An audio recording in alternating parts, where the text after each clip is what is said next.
finally, these are my collections of Victoria's Secret. It's a teas collection by Victoria's Secret. So, the first one that I received is the Teas Cream Cloud. Look naman the dent of that. Halatang gamit na gamit ko na. And then, the second is the original teas. And then, the latest is the teas sugar floor. Meron pa silang teas candy noir and teas cocoa sorbet. But, I think I'm not gonna get that.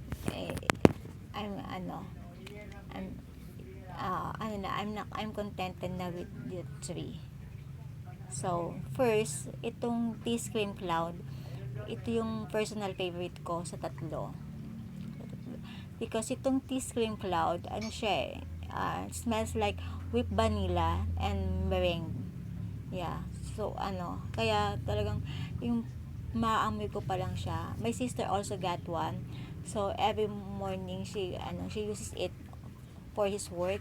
And then, pag naamoy ko siya sa umaga, kahit nakahiga pa ako, natulog pa ako, basta maamoy ko lang siya. Grabe, na-uplift na kagad yung mood ko. Ganun siya kabango. So, yeah. Parang sarap-sarap lang niyang amoyin.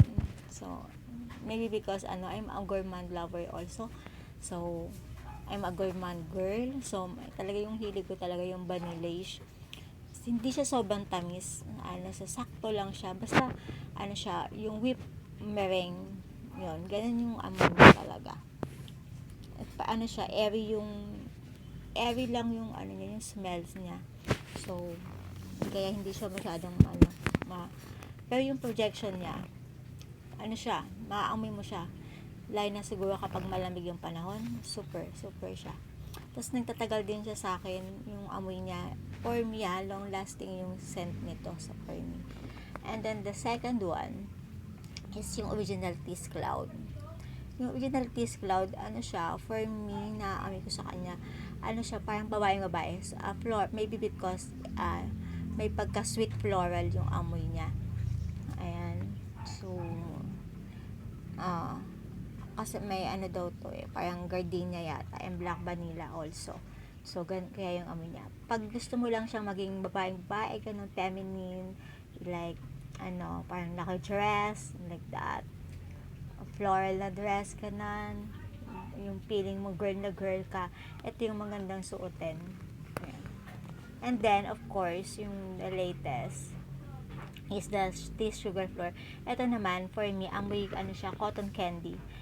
Parang kaamoy siya ng parang may kaamoy siya ni siya, yung lang hindi siya kaamoy na kaamoy, pero yung vibe niya, parang siyang champagne toast, ganon, yung amoy niya.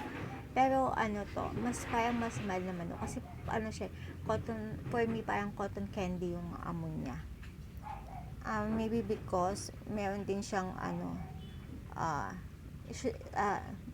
Teas Sugar Floor, so parang sugary yung amoy niya.